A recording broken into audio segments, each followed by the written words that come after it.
Geeks and geekettes, ladies and gentlemen, boys and girls, gats and gittens, and comic book fans the world over, welcome to another edition of Ask Chuck Dixon, now with 10% more Ignatowski. This is where you come to ask me, a world famous, world renowned, world celebrated comic book writer, questions about what I do for a living. And what I do for a living is, obviously, write comic books. Let's get right to your first question. Bo Barton. I very much enjoyed reading Hunter Ninja Bear, and I remember you mentioning that a follow-up was in the works. I feel like it's been a while since I've heard any news regarding Phenom Comics and their potential releases. Do you have any updates on the status of Hunter Ninja Bear Volume 2, Seven Deadly Sinners, and any other future Phenom Comics projects? Are these titles still planned for release? Hunter Ninja Bear, if you're not aware of it, is a massive 300 page plus or 300 plus page epic set in the early 1800s about a ninja clan threatened by carnivorous, ferocious, feral bears back in Japan. And they feel that the solution to this problem is to recruit some mountain men from the Western United States. And it's action and craziness and mysticism, and all wildly illustrated by Mel Ruby and Rob Hunter. And if you haven't seen it, you need to check it out. I am currently writing Hunter Ninja Bear 2. I've written 2 scripts for 2 issues so far. I don't think the art has begun on it. So, but it is in production. It will show up. Now, as for Seven Deadly Sinners, the 1970s biker flick on paper created by me and Bob C. Harden, we were going to go through Phenom, and I,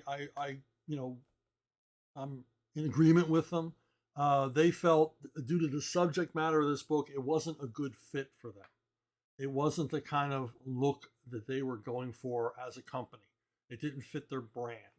And I'm like, hey, that's cool. I understand all of that, right? They were very, very sorry. And we mutually agreed that we should find another home. And Seven Deadly Sinners, has found another home. I don't want to make any premature announcements, but it will be released as a crowdfunder from a major publisher shortly. And it is, it has been for a couple of years complete. It's complete, ready to go to the printers. It's just a matter of getting the crowdfunding campaign together and agreeing on format and things like that. But both projects are on the way. Josh Standley. When a company leases an IP and creates new stories and characters, can the owner then use those new parts at will? How does that work? In other words, is the licensee or licensor, do they own that material, even though it's produced by Dark Horse or Marvel or Archie? Yes. In almost every case I've ever heard of, the original license holder, who owns the IP, owns and by the companies in question. So the Marvel cannot, well, I guess they can now, but back in the day could not at will just simply reprint Star Wars comics whenever they felt like it, because they did not own the rights. They did not own the rights to the comics they had created. They were in effect work for hire for Lucasfilm. And same with Sonic and Aliens and Terminator and any other licensor you can think of, which is why you see, things like Conan, Titan Comics reprinting what were once Marvel Comics as Titan editions. It's because that work belongs to the licensors of Robert E. Howard's works. So the licensor can place those comic books with any publisher they wish. So that's how that works. One of the most unusual cases was Matt Groening and Steven Hillenburg, creators of Simpsons and SpongeBob, they retained the comic book rights. When they signed their contracts with alternatively Fox and Nickelodeon, they retained comic book rights because, they're probably seen as not worth that much. And so they were able to publish their own comic books. Great, but both of them eventually forming their own companies to distribute these comics. And sadly, they're not in publication anymore. But this was an unusual that the creator of an IP was able to keep on going and create an awful lot of comic book material that they in turn owned. That was never published by an independent publisher. It was published by the creators themselves. Okay. Hey, have you subscribed? Subscribe. I don't even care about subscriptions anymore. YouTube's playing a real numbers game.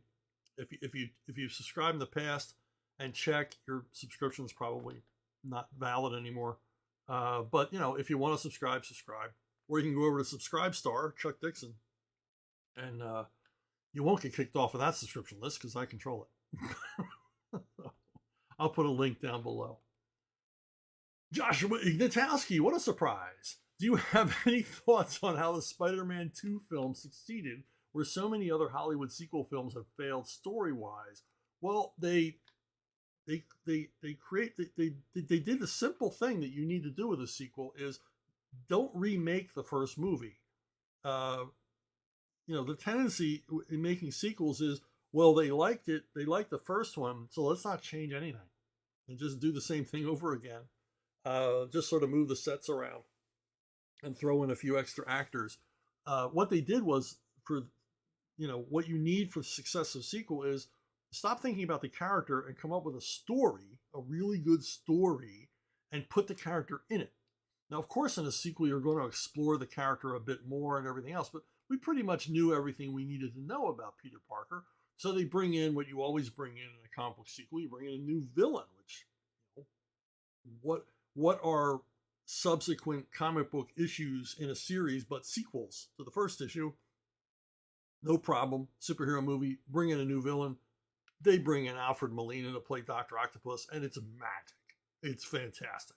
He is so great in this, and it's a cogent threat, and most importantly, they follow the source material. For Spider-Man 2, the success was following the source material. There was something about Spider-Man that captured the imaginations of comic book readers in its day. Now, to make a movie successful, you need magnitudes more people than were reading Spider-Man comics in the 60s and 70s. But there's a reason why, it's logical to think, or it follows to think that if people were so crazy, comic book readers are so crazy about Spider-Man for all those years, there must be something there. And that something, whatever it was Spider-Man had, might be appreciated by a larger audience if the larger audience was ever exposed to it. And so, wisely, in the early days, the people doing these superhero movies made sure they stayed close to the source material because, okay, this is whatever the it factor is here, we want to preserve that and bring it to a larger audience. And we see the results at the box office. Once a larger audience was exposed to what you and I always knew was, pure comic book magic, once they were exposed to that, they responded. And they went to see these movies, and they went to see them again. I've said before, my mother-in-law, who was in her 80s at the time, her and all her friends from her senior citizen complex went to see the Spider-Man movies, and they loved them. And were these movies aimed at their age group? No. Had they read Spider-Man? No, they didn't read Spider-Man as a kid. They were adults by the time Spider-Man came along. But they responded to the material. And that's what a successful sequel needs. It needs a new brand new, good, solid story that brings out all the best of the character, all the coolest things. And, for a superhero movie, a good villain, obviously. And most importantly, for a superhero movie, follow the damn source material. You can measure the failure of the DC movies and the Marvel movies. The decline in box office for them begin with them moving away from the source material and creating new material because they think they know better. And as this new material is introduced, the audience rejects it because the magic is gone. What was the lightning in the bottle from the comic books has been dispelled, and now they're floundering. They don't know what to do next. Obviously, the thing to do next is return to the source material, but it's almost too late for that. They've driven the bus so far off of the route they don't know how to get back on the main highway. So anyway, as far as sequels go, again, you've got to have a good story. You've got to further explore the characters, reveal things about the characters, and then move the story along. In an epic saga like Godfather, you've got this big story to tell. And Godfather 2 moves the story along, but at the same time, unusual for a movie, they tell us another story, which basically is a prequel. It's a prequel within a sequel of young Vito Corleone in Sicily and how he comes to America and why he comes to America. And we learn a lot about both the father, Vito, and the son, Michael, as the film progresses. Road Warrior as well. We learn more about Max. And the thing about Road Warrior is it's a perfect example of what I'm saying, where you come up with a great story and you stick your character in it. Road Warrior could have been any character. They could have created a new character for Road Warrior. The story is strong enough, it still would have been a hit. It didn't have to be Mad Max. But because it is Mad Max, it's even cooler because we've already seen this previous movie and we know what a badass he is, and we know what makes him tick, and we know what drives him, and we know that he's a burnout, he's a wasteoid, and here we create this great suspense action scenario, this gasoline refinery under siege by savages, and we introduce Mad Max into this chaos, into this situation, to try to bring order out of it, and also look after himself. So, I mean, perfect example of write a great story and stick your character in it, rather than thinking about, how do I use the character again, or they just want to see more of this guy. No, they want to see more of this guy in a great story. We still want a story. Empire Strikes Back, same thing. You're exploring the characters, their relationships, and everything else in a great story. This is action packed, briskly paced, smartly written, and it gives us it meets our expectations. It meets the expectations that Star Wars created, which was a tall order, and then exceeds them. And that's another function of a sequel, is it has to exceed our expectations. It has to be more than, okay, I guess I'll go see this movie if it's like the other movie. No, it's I went to see this movie and it was like the other movie, but it was even better. So that's what you want. To win, spin. Ignatowski never gets tired of winning here. Okay, Blackbeard or Captain Kidd? Choose my favorite pirate. William Kidd, or Captain Kidd, was not really a pirate. He was a privateer. He was financed by a consortium of banks in New York. and they bought him a ship and they hired him a crew. And his job was to sail around the tip of Africa up into the Indian Ocean, into an area they called the Pirate Round.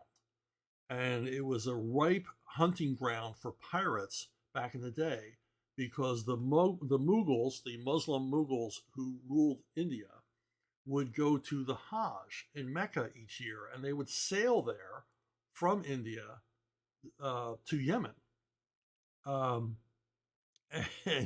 and then from there head on to Mecca. And they would bring along with them, you know, their wives and their treasure, and because they didn't trust anybody to look after their treasure, so they just sort of took it all with them. They did not pack light. They had these huge, ungainly galleons they would use, and they were really easy pickings for pirates. And William Kidd's job was to go around the Horn and raid on the pirate round and make lots and lots of money and loot for these banks. You know, he was basically an investment instrument. But he was kind of a screw up because he got in trouble with the British Navy even before he reached the Cape of Africa.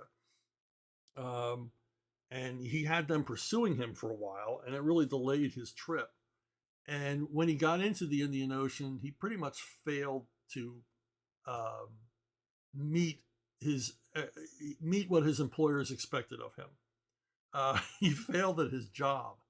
And when he made such an embarrassment because the British government was really ticked at what these American banks were doing, that the American banks disowned him.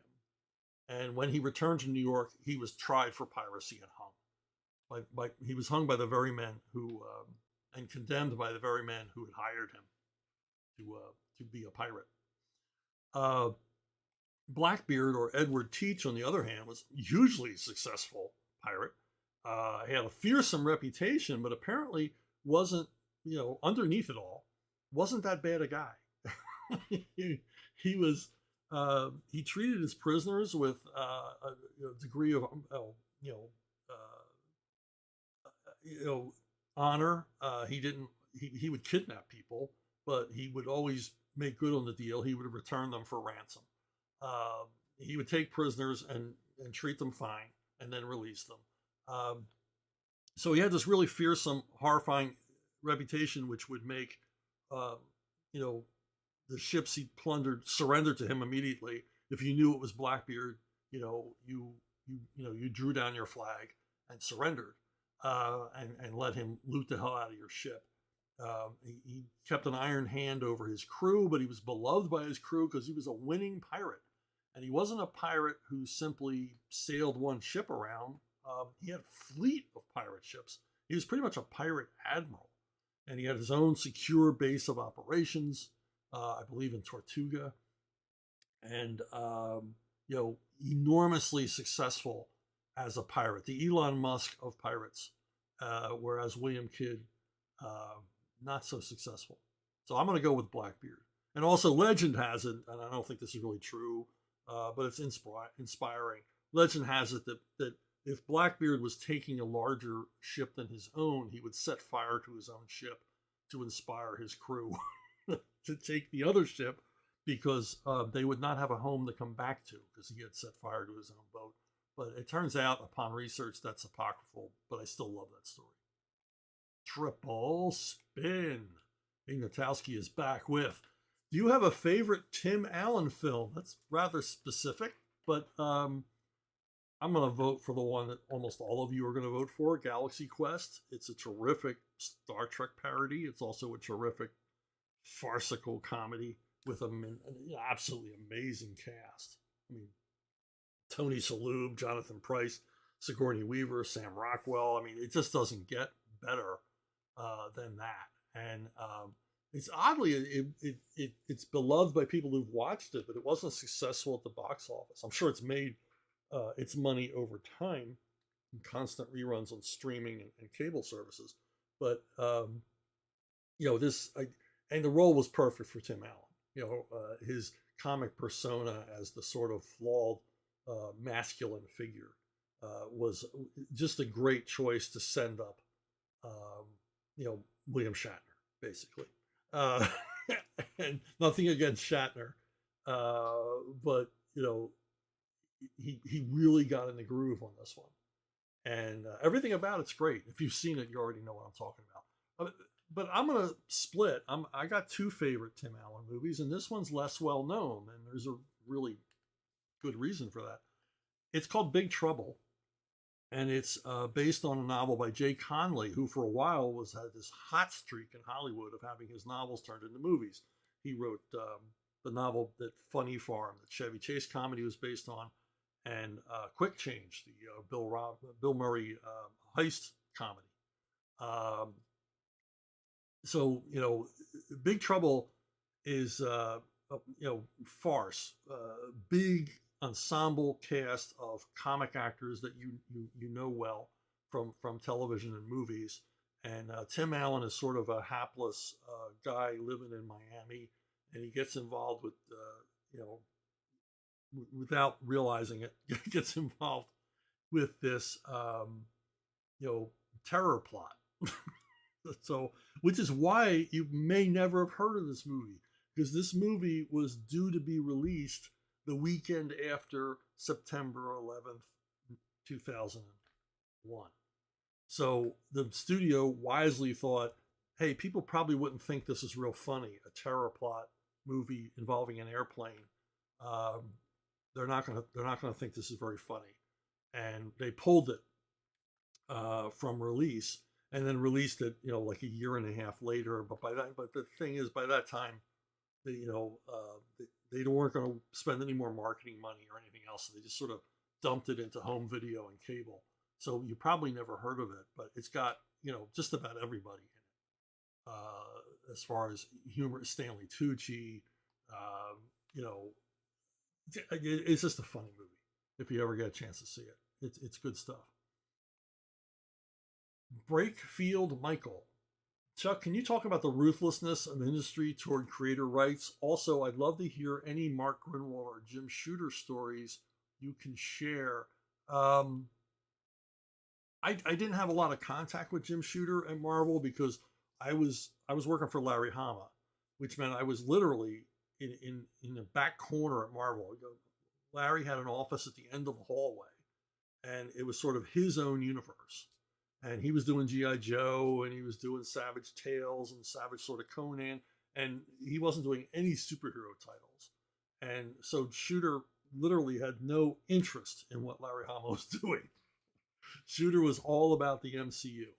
And as long as Larry was successful, and obviously he was enormously successful, G.I. Joe being the number one best-selling comic at Marvel during Shooter's era, Savage Sword selling like gangbusters. I mean, just very, very successful.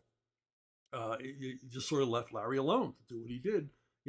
Wisest decision Shooter could have made. Just leave Larry to his own devices. He's, he's doing good stuff. He's doing the Lord's work for Marvel Comics outside of the MCU. And the only time I ever actually saw Shooter at Marvel, I was visiting, probably, hanging out with Larry for the afternoon. And I saw Shooter walking back and forth, waving pages of original art over his head through the bullpen. And there actually was a Marvel bullpen. It was a large open area in the middle of the floor, with dozens of people working in cubicles.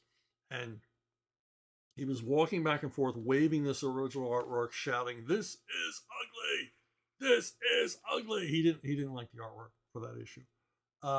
And just basically saying this was unacceptable. This was, below the level of artwork that to be expected from a Marvel comic. And he was just basically letting everybody know about it. The only other thing about Shooter was I happened to be up there to go to lunch with Larry on the day after Shooter was fired. And I ended up going to this lunch where they filled the back room of this Mexican restaurant. And people were coming from all over. People that weren't working at Marvel at the time. John Byrne was there, Walt Simonson was there, and it was sort of a celebratory, a gathering of the people that didn't like Jim Shooter, that rankled under his reign, and they were coming back to have a celebratory lunch, which I thought was a little weird, but I'm kind of fly on the wall. So I got to see, there were editors, former Marvel editors that came down from DC or up from DC to attend this lunch. So, Mike Carlin was there. That's one that I remember. But, it was maybe, 25 people at this lunch, impromptu. celebration of Jim Shooter's departure. And I was there, but I had no opinion either way because I'd never worked with the guy. All I knew was he made Marvel a whole lot of money. He was successful, and I thought, well, isn't that all that matters? And that's all that should matter. Mark Grunwald, on the other hand, again, I'm outside of the Marvel mainstream. I'm outside of the Marvel clique. I'm not writing superheroes for the most part. You know, I did 2 years on Moon Knight, and they couldn't wait to get me off it, to give it to someone who was in the clique. But Grunwald, I mean, you never hear a bad word about it. And people that I know very well, that I'm friends with in the business, you know, who were friends with him, you know, just say the guy was just a terrific guy. Again, you know, like Shooter, like Hama, extremely successful at his line. I had no contact with him, and I've told this story before, except one time when I wrote it was part of a crossover, the Acts of Vengeance crossover. I wrote a Moon Knight story. And the idea of Acts of Vengeance was that villains that usually did not fight the hero in your book, in other words, your hero is going to fight villains he never fought before. And I put together a trio of villains that Moon Knight had never faced before, that he was basically not even qualified to fight, that they were way above his power levels and skill levels, and then of course, he had to defeat them because he's the hero of the book. And I had one of the villains making fun of one of the other villains, and I got a call from Mark Grunwald, who he wasn't the editor on this, but he was the group editor and overseer of Acts of Vengeance, and he basically called and read me the riot act that our characters did not malign each other, that it was, you know, that the character that this villain was making fun of was a much beloved established character in the Marvel universe. And I tried to explain that it wasn't me making fun of this other character. I like this other character too. It was Paste Pot Pete, the Trapster. I said, but you know, I'm trying to show how, you know, these villains, they're villains. You know, they're bad guys. They don't necessarily get along. They're not alive because they love each other. There's no kinship. And one of them's always going to want to be Alpha Dog, and I think it was Killer Shrike was one of the trio. He was the one making fun of the Trapster, and I said, so he's going to like put this guy down so he can be Alpha Dog, so he can be dominant within the group. And Mark wasn't buying it, and he says, you know, you're going to have to rewrite the dialogue, which I did. You know, he was the boss, he was running things. This is how he did it, and that's the thing. All these editors would have rules.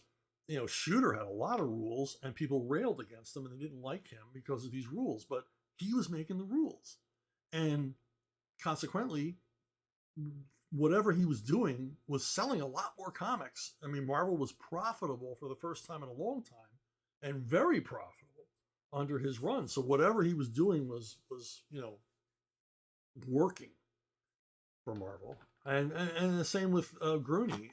You know, I might argue or disagree with him, but I can't disagree with the success he had. He knew his readership. So there you go. Same thing with Larry. Larry knew what his readers wanted and gave it to them. Now, as far as, you know, creator owned and how let's face it, DC and Marvel look down or look upon creators and creator rights, DC's better about it than Marvel. Traditionally, I don't know how they are now, but you know, if you were in the clique in the 70s at DC, you got all kinds of sweetheart deals in perpetuity. In the 90s, when they introduced participation, they threw the doors open to anybody who created at DC to own a little piece of what they were creating, and they honor that for the most part. They stop paying international royalties, even though we were owed them. But that's a story for another day. But you know, as far as creator rights, they both companies had lawyers. Now that they belong to multinational entertainment conglomerates, Warner's and Disney, they've got rooms full of lawyers. As I often say, they got lawyers hanging on hooks. They're just waiting to sick on you. They're just going to loose their chain and go after you because they're on retainer. They're paying them a salary, so they may as well have them making your life miserable. So and so I think both companies, at their heart, even more so than ever, particularly Disney, have no regard for creator rights. They will screw you out of whatever they owe you. They will lie and cheat and steal and prevaricate to keep as much of your money in their pockets for as long as they can. And of course the big stick here is they'll threaten your career. You know, if you sue Marvel or DC or something, or go to war with them in the courtroom, they ain't going to hire you. You know, and they may even do what they can to ruin your reputation. And that's why they can get away with this stuff, because the vast majority of creators are sitting waiting for the phone to ring. They're hoping they're going to get work at DC and Marvel. I know creators who have not worked at either company for a decade, who still hold out hope that they will reach out to them. And I always tell them, look, they forgot about you. They don't even know your name anymore. They're not going to reach out to you. So if you got a beef with them, you may as well make it public. You may as well, do something about it. That's why I mentioned DC stopped paying international royalties. And I bring this up all the time in public. This is not the first time I've spoken about this. I bring it up in public. I bring it up on venues like this. I bring it up on social media. I brought it up on other people's YouTube channels and podcasts. And I've never once, one time, had one creator step forward and say, yeah, they stopped paying me international royalties too.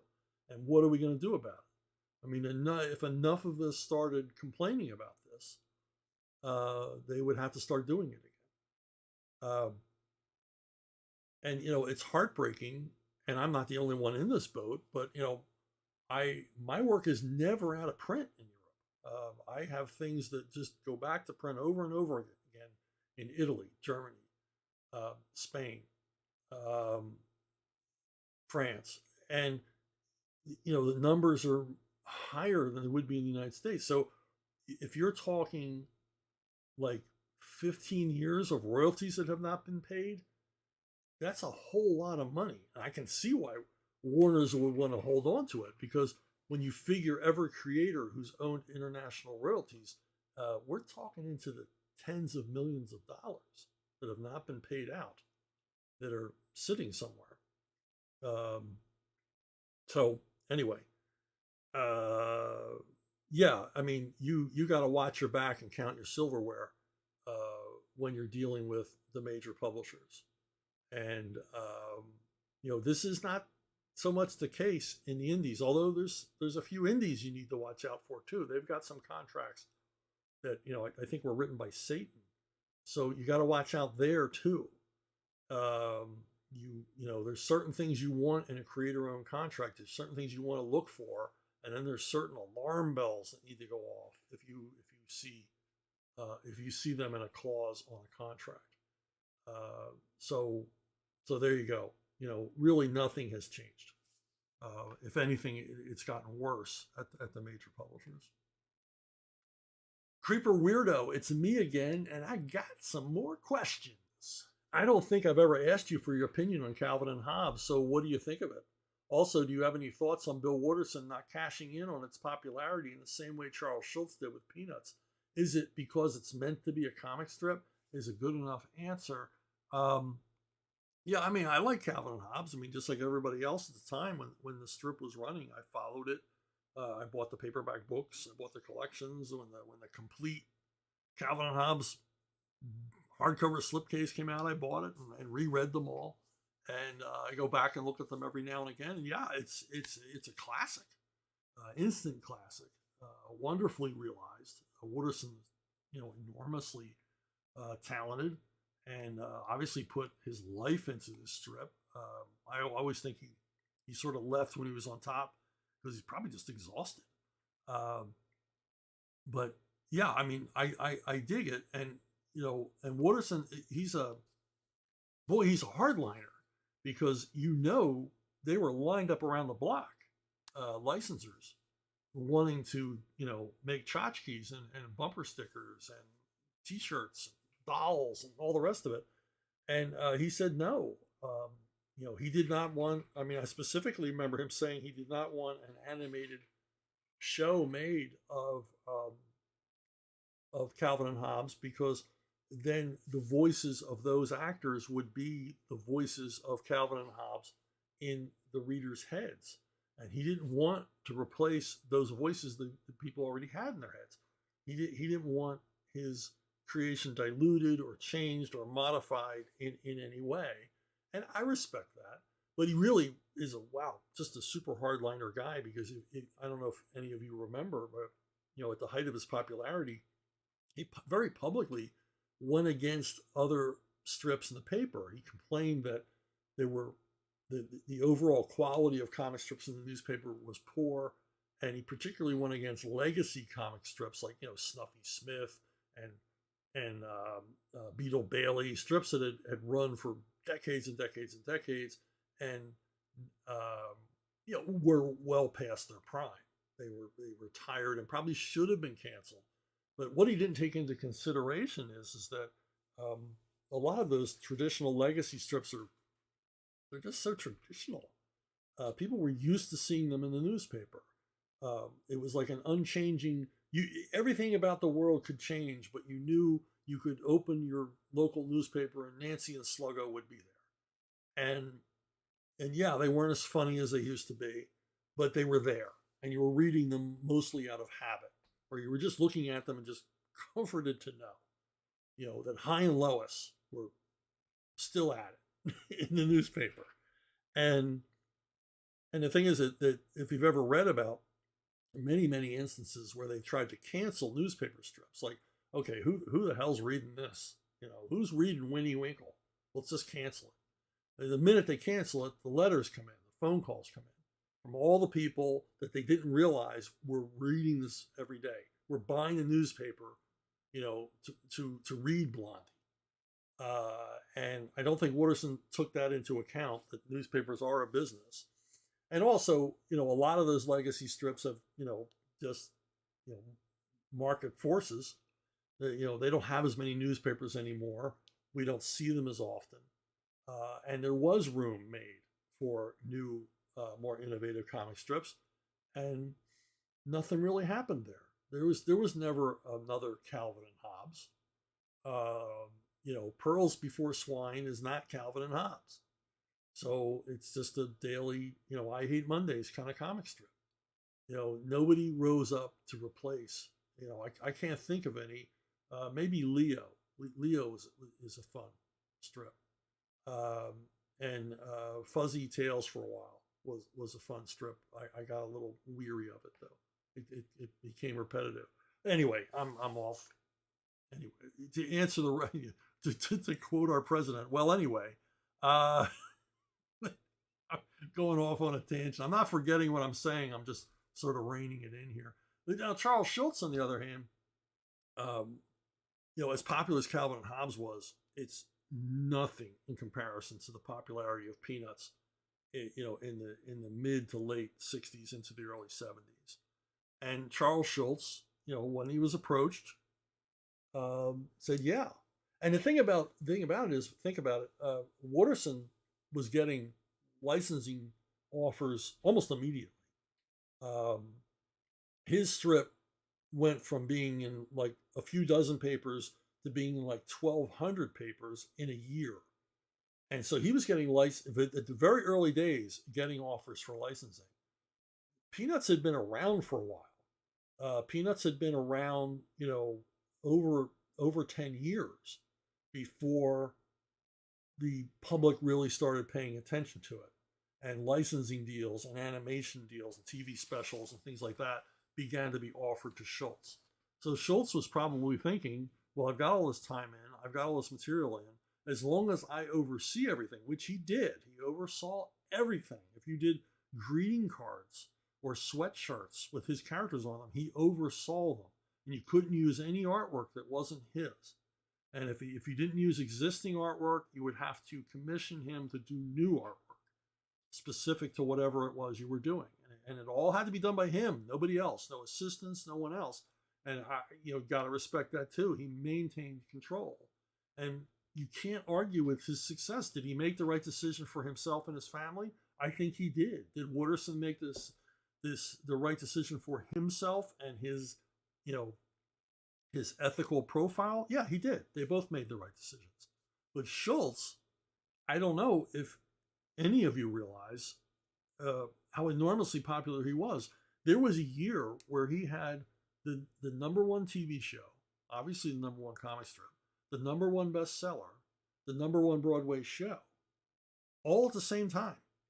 And the money was pouring in. And up to his death, and probably a few years following his death, he was high in the top 10 of most highly paid entertainers in the world, often coming to the number 2 slot. And I believe one year he was the number 1 most highest paid entertainer in the world. And it was kind of cool to see a comic strip guy. I mean, a guy who just sat every day drawing comic strips, and he was drawing them. He didn't hand it over to assistants. It was too personal. Peanuts was too personal a work to ever be handled by anybody else other than himself. He didn't trust anyone else to do. He didn't have writers. He didn't have anyone assisting him. And here he was, it's this humble guy, scribbling away at a drawing board, and he's got more money than most of the people in the entertainment business. So I think they both made the right decisions for them. Key and Kurji. I hate the term serious or classic books as it gives snobs license to call writers like Robert E. Howard not serious. However, that being said, what are some of your favorite classic books? Well, I was real into mythology when I was a kid. And actually, most of the kids I knew were into mythology. Our library had a lot of great mythological books about the Norse gods and the Greek and Roman gods. And I remember picking up, they had 2 volumes, it wasn't this edition, but 2 volumes of the Iliad and the Odyssey. And they were called the Churchill editions. And they were kind of adumbrated. They were kind of simplified for children. I think of it now as Homer's elevator pitch, the Iliad and the Odyssey. But it was all there.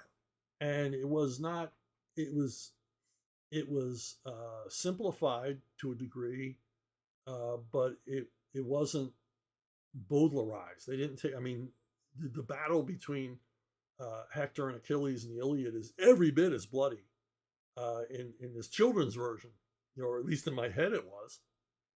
It's hard to it's hard to soften things like Achilles dragging Hector behind his chariot, his dead body. And the Scylla and the Charybdis were every bit as horrifying in the Odyssey as they were, probably in Homer's original version. Who's to say what Homer's original version was? Because it was never written down. Remember, Homer's epic poem was spoken. It was remembered verbally. And so this is simply, if he had to tell the story in a hurry, leave some parts out. But to say that the Iliad and the Odyssey sparked my imagination is an understatement. I read them and reread them and read them and reread them, and I read different versions and ultimately read more complete, what were considered adult versions or the quote unquote classic versions of them. And, this sparked my imagination. To this day, I just love both of these stories. And there's so much here. And it's had so much of an impact on our culture, even an unconscious impact on our culture. I remember going to see the movie Troy, the Wolfgang Peterson movie Troy, and there would be all these little references within the movie, and the audience totally ignorant of the Iliad, never read it, didn't know anything about it before they sat down with their popcorn and their giant drink, and every once in a while in the audience you would hear, oh, when there was some reference made, like, oh, that's where that comes from. And the biggest one, of course, is when Brad Pitt gets shot in the heel with an arrow. So, and he's like, Achilles heel. Oh, oh. That was kind of cool. But yeah, these were big time occupying my mind and imagination when I was a kid. Now, as you go through school, you're assigned books, and I don't know about you, but when I'm told I have to read something, it's like, I don't want to read that. You know, why do I want to read that? I'm being forced to read something. I want to pick my own book. You know, I read a lot. I don't need to be told what to read, but we were assigned Adventures of Huckleberry Finn. I'm like, oh, well, I guess, you know. And I read it, and I loved it. Absolutely loved it. This was in elementary school. And, you know, introduced to the works of Mark Twain, which I, you know, read a lot of Twain. I got a set of hardbacks from the 20s, complete Mark Twain library, and I'll pull one of them down every once in a while and read it or reread it. But, you know, good stuff, even though I was forced to read it. Now, another book I was forced to read, I was a junior in high school, and we had this this English teacher who was like 100 years old, and she didn't like any book written after 1932, and she assigned us My Antonia by Willa Cather. Now, I'm a junior in high school. I'm just a punk kid, and I'm like, a book by a woman, and it's about a woman, and it's like, what's it about? It's about a Russian immigrant girl growing up in, I forget, it was Nebraska or Wyoming, or, oh my God, that's a girl book. I don't want to read a girl book. And forced to read it. Oh my God, what a book. My Antonia is like if Cormac McCarthy wrote Little House on the Prairie. It's suspenseful and touching and heartbreaking and grim as hell. It's a unromanticized view of what it was like to be a homesteader and an immigrant in the United States, and just an amazing book. I read a bunch of other Willa Cather, and Willa Cather was like a literary darling for a long time. And my obviously my English teacher in junior year thought she was the cat's pajamas. Literally, probably thought she was the cat's pajamas because she was, you know, a kid in the 20s. But the and so Willa Cather was like, oh, she broke the glass ceiling by being a best-selling author, and she was a woman. And for a long time, there were, you know, rumors that she was a lesbian, that she had a same-sex relationship with someone. And then you don't hear about Willa Cather anymore because it was revealed that no, she wasn't a lesbian. And not only that, she was a staunch conservative and very, very critical of the New Deal and Franklin Delano Roosevelt. I mean, she was a hardline, you know, conservative. And so she fell out of favor. But if you read the book, you're like, yeah, she was a conservative. So it's no high-minded progressive would have written this book. Now, another one that I read in high school that's considered a classic that I picked myself was The Stranger by Albert Camus. And I don't know what made me pick it up. It wasn't this edition. Maybe it was the cover on the paperback or whatever. And I read it, and it blew my mind. Not the story necessarily, but Camus' style of writing. He wrote in simple, declarative sentences. There are no compound sentences. There's nothing. It's this simple, pared down language. It's a perfect example of a good story plainly told, and even sparer than Ernest Hemingway. And he writes, and he doesn't. It's very influential on me, and I guess anyone who read it, because he doesn't really tell you anything about the character in the story. This guy, he kills someone and leaves their body on a beach. It all takes place in Algeria, and this basically goes on the run. You know, he doesn't know if anybody's going to connect him to the crime, and the whole story is about that. And it would be a normal potboiler type crime story, except that Camus' approach to the material is so radical and revolutionary, and he just pares it down to the essence. And we learn everything about the main character from his actions, not from dialogue, not from inner thought, not from anything else. And the story just rips along. It's a page turner, but you know, it's considered a classic despite being a page turner. um, Big influence on me, big influence on my writing, particularly in prose, which is like, don't pare it down to only what's necessary to move the story along. Don't get bogged down in the parts that readers skip, as Elmore Leonard might say. I don't know what's going on here. Somehow I missed the question. Here we go. Mattel Jones, regarding The Punisher, I've always wanted to see, and maybe just missed out on, a storyline where all the focus of the narrative is mostly on the criminal characters, and the Punisher is relegated to being almost Jason Voorhees type, relentless, unstoppable killing machine. I get that he is already relentless and unstoppable, but I mean, he's more like the killer in a splatter film. The bad guys are the summer camp kids. We don't really get any sense of Frank's personality beyond some grim humor related to his kills. Yeah, I like this. I like this, and I always kind of had this in mind. You know, what if you did a Punisher story or a Dirty Harry story or a Death Wish type story told from the point of view of the criminals, and you know, basically they're the victims of this, you know, relentless psychopath. I think the Ray Stevenson, the Punisher Warzone movie, kind of touched on a little bit of this. I always wanted to write a story like that, but I never really got around to it. I did it a couple times with Batman, where I wrote stories from the criminal's point of view. There's one story I wrote in which the criminals are so terrified of Batman, all of their actions lead to disaster because of their fear of Batman, because they think they saw Batman. They think that Batman is on a trail. And then it's revealed at the end of the story that in none of the cases in the story was Batman even there. That it was their fear of him and their imagining that he was there that was enough to spoil their plans and lead to disaster for them. And you know, I did it with Batman, never did it with the Punisher.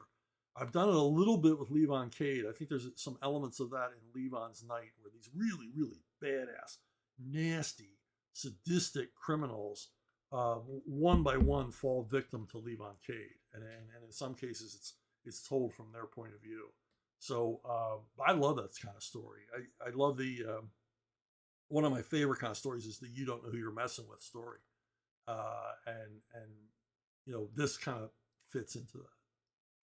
So hey, one more thing. You folks responded, you know, a couple weeks ago. Someone basically asked me for movie suggestions. Apparently, I've seen more movies than most of you, and you know, you want to, you know, pick my brain for movies that you may have missed or may have forgotten or may never have known about. And so we're going to do that again. We're going to move up through the 70s a little bit. I started out in the 70s last time, early 70s. So we're gonna move up to Robin and Marion. It's a Richard Lester movie, which teamed Sean Connery and Audrey Hepburn, playing Robin Hood and Maid Marian. And it obviously shows them in middle age, the later part of the story, and largely follows the traditional accepted legend of Robin Hood to its conclusion. I won't spoil the movie for you, but you know, there was an end to the story of Robin and Marian, and this one shows it. And you've got Connery, who's like at the top of his game. He's come off playing Bond. He's an international movie star. He's huge now. He's had success with, you know, Man Who Would Be King, Wind of the Lion, a number of other things. And he chooses to be in this Richard Lester directed film, which is kind of a swashbuckler, more of a romance story, more of a period drama than it is a period adventure film. But all that said, it's highly entertaining from beginning to end. And additionally, you've got Robert Shaw as the Sheriff of Nottingham. And, you know, time has not, there's no bygones be bygones between the sheriff and Robin. And it's got some good stuff and some welcome dry humor. And as I said, I won't spoil the ending, but it's touching. It's cathartic. Okay, another one is From Noon Till 3. Once again, it's a Western with Charles Bronson but it's not the typical Charles Bronson Westerns. And he made a string of Westerns in this period, largely shot in Europe. This one's unusual in that he's playing a comedic figure. Yeah, he's a tough guy. He's an outlaw. He's a bank robber. But we get to see Bronson's lighter side, and he had a great comedic timing. He could be a really funny guy. Not funny Bob Hope, but he handled humor, his comedic timing, and the rest of it, and range of expressions, and all the rest of it really lent itself. And basically, he's playing a robber who's on the run, and he hides out with this widow, lonely widow living in a house all by herself on the prairie, played by Jill Ireland. At this point, Bronson had so much juice at the box office that he could insist that his wife be in every movie that he made. So you get to see a lot of Jill Ireland's movies, but usually she's just like an ornament or an appendage to the movie. Here, she's really an integral part of the film, and she was a good actress. And obviously they've got a chemistry. They've been married for quite a while, and obviously they're both having a great time being in this movie. But it's kind of different. It's kind of bittersweet. It's not an action Western. It is more of a romance story, more of a period comedy. But there's a lot of great elements and a lot of commentary that was, topical for the time about the price of fame, and more aptly the price of infamy. And but it's a cool movie if you ever get a chance to take a look at it. Here's one probably none of you have ever heard of. It's Joseph Andrews. It's a Tony Richardson film, and Peter Firth plays the lead character. It's based on a Henry Fielding farce, a Henry Fielding novel set obviously during the 1700s. And it's a coming of age story. Joseph Andrews, trying to find himself and ending up in the arms of Anne Margaret, playing a character called Lady Booby.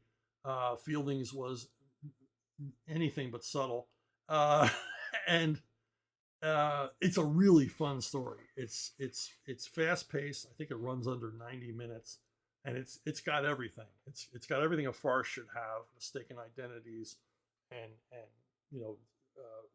fun stuff, hiding in closets and all the rest of it. In addition to that, it's got all of the period tropes I love about the 18th century. It has highwaymen.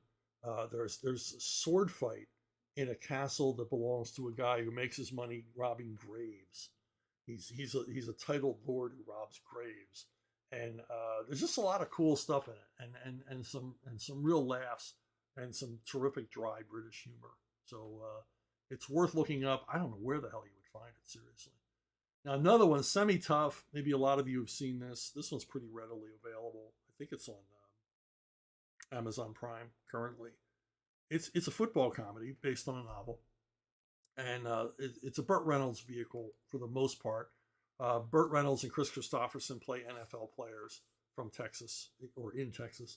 And their hijinks and all the rest of it. And it's got all the usual rough and tumble football humor, sports humor, and probably a few lines that I'll bet you if it's on a streaming service, there's a couple of lines in this movie probably get struck out.